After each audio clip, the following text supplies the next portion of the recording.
भारत से कोई तिजारत नहीं होगी। ताल्लुकात 5 अगस्त के फैसले की वापसी से मशरूत हैं। फवाद चौधरी की काबीना इजलास के बाद मीडिया ब्रीफिंग, कहा किसी को कोई हवाई अड्डा नहीं दे रहे।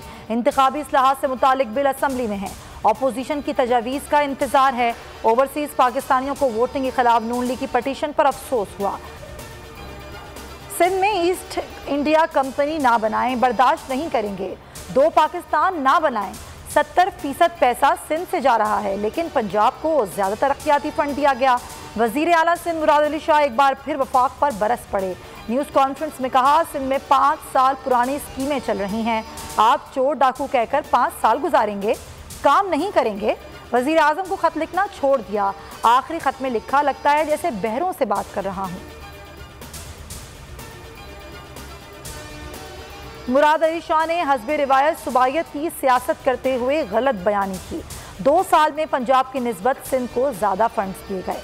शहबाज गिल का जवाबी वार, कहा वजीर आला सिंध के खतूत के बाकायदा जवाब दिए गए।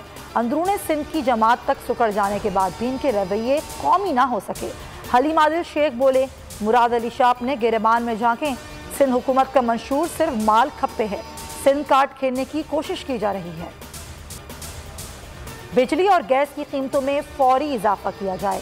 200 अरब के टैक्सेस लगाए जाएं। IMF के साथ गर्दिशी कर्ज और महसूलात पर डेडलॉक बरकरार। वजीर खजाना डट गए। बिजली और गैस के नर्ख बढ़ाने से इनकार कर दिया। कहा टैक्स बढ़ाए बगैर हदफ हासिल कर लेंगे।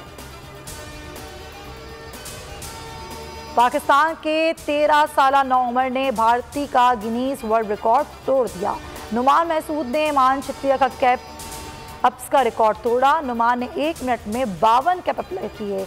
अमान चित्रिया ने 47 कैप अप्स किए थे।